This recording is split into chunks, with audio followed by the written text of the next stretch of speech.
again, I am back with my videos about past tenses in English grammar. So in my previous video we talked about simple past, okay, specifically, and this time I'm going to talk about the present perfect.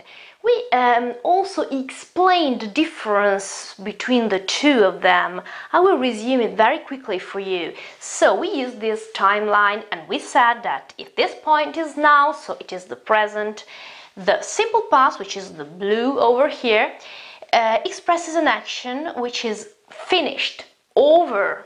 Okay, it doesn't matter whether it is very close to now, to the present, or very far from that.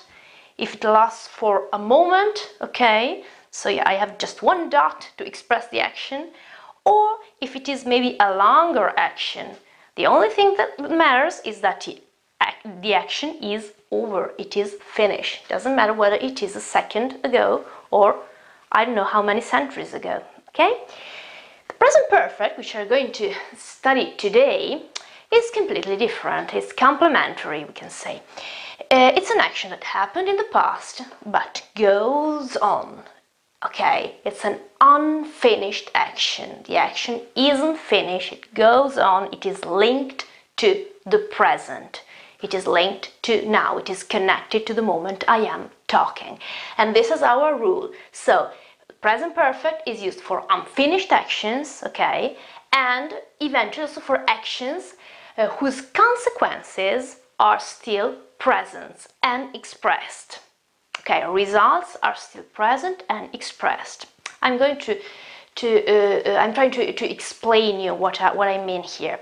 So, an action can start in the past, okay, it started in the past, but it isn't over. This is quite easy.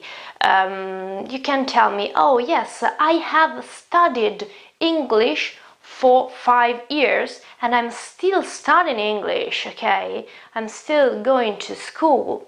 Fine, so the action started in the past, it has lasted for a period of time, 5 years, it's not over yet, so the action is unfinished, obviously. You could also tell me, all right, I studied English in the past, it's over now, I'm not studying anymore. I studied, so simple past because it is over. I studied English a lot and now I can really write and talk and speak very well, very correctly. So in this case, the intention, the focus of my sentence is on the fact that you're able to speak English now. Okay? So the focus of my action is on a present consequence and a present result of what you're saying. It's not important, okay, you tell me that you studied English before, fine, obviously, but you tell me just in order to go on and tell me that you know English now, okay, that you're able to speak and to write and whatever, okay, so the consequences are still present, they are emphasized, they are the most important element of my communication, so the stress is on now, on the present, okay, even if the action was in the past. So this is our second point here. Consequences are still present, so I use the present perfect. This is also the reason of this strange name for this verb. It's called present, but it is a past tense, okay. Perfect, okay, is something that in other languages, in Latin, for example, or in German, means or is used to define past verbs. But present means present, okay, so it's present and past together. It's something that links present and past together. Okay, I'll make another example for you. So if I say, this morning I had breakfast, or I didn't have breakfast, okay, this is something that happened in the past, okay. If I say nothing else, this is just fine the way it is, a simple past. But if I say, well, I haven't had breakfast today and now I am extremely hungry. So now the stress, the importance, the focus of my communication is on the fact I'm hungry right now. Okay, so it is a very present consequence. then okay, the reason is that I didn't have breakfast before. In this case, I will use a present perfect just because the consequence is still present. Okay, some students say, okay, every action has a consequence in the present, which is very interesting. It's very philosophical. Yes, it is true, but we are just talking about language now. So when we talk about present consequences, we are just talking about consequences which are expressed and which are the focus of what I am saying. Okay, so we don't have always to think that much to pick the present perfect. Sometimes we have something that just helps us to decide. For example, with these three adverbs, okay, just, already, and yet. When you find them, you already know this is a present perfect. You don't have even to think about it. Okay, just and already. Okay, put between the verb. The auxiliary verb to have and the past participle, yet at the end of the sentence. At the end of the sentence for negative sentences. I haven't finished my homeworks yet. Yet, okay, is negative and at the end of the sentence. I can also use it for questions. Have you finished your homework yet? Okay, I can also say that, okay, with a slightly different exception, a slightly different meaning. But pay attention, never in affirmative forms, okay? Just, already, and yet, okay, they're always connected to the present perfect. Then, two prepositions, okay, since and for. Since, we have seen it here in our timeline. Since was the moment when the action began, okay? Since since the day we met, okay, I have been happy. Okay, so since is the very beginning of the action until now. For obviously is about how long this action can last. Pay attention, be very, very, very careful when you use or when you have to pick one of the two tenses depending on for, because for is often used with the present perfect. I have lived in Italy for 30 years. I still live in Italy. But in some other cases, it could also express an action which lasted for a period of time in the past, but which is also over. I lived in London for 2 years, but now I'm back in Italy. Okay, so in this case, I use for, but the action is finished, so I have to use the simple past. Okay. Anyway, other adverbs, recently, for example, I haven't seen him recently. Okay, recently means now, until now, I haven't seen him.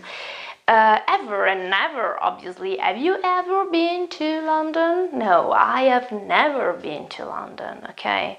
So I'm talking about life until now, so ever and never are also connected with the present, so present perfect.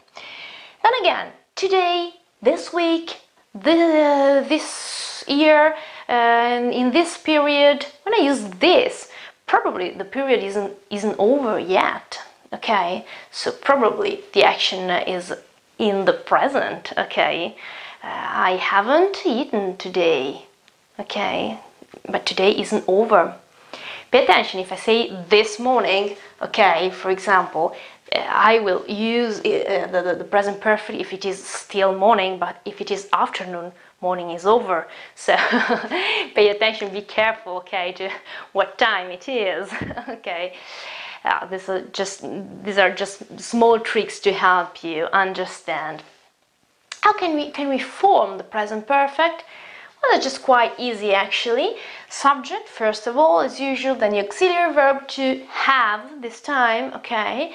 I have, you have, he, she, it, has, remember third person singular, and then the three persons plural, so we have, you have, they have, no problems. And then the past participle. For the past participle, we also have to distinguish between regular verbs and irregular verbs.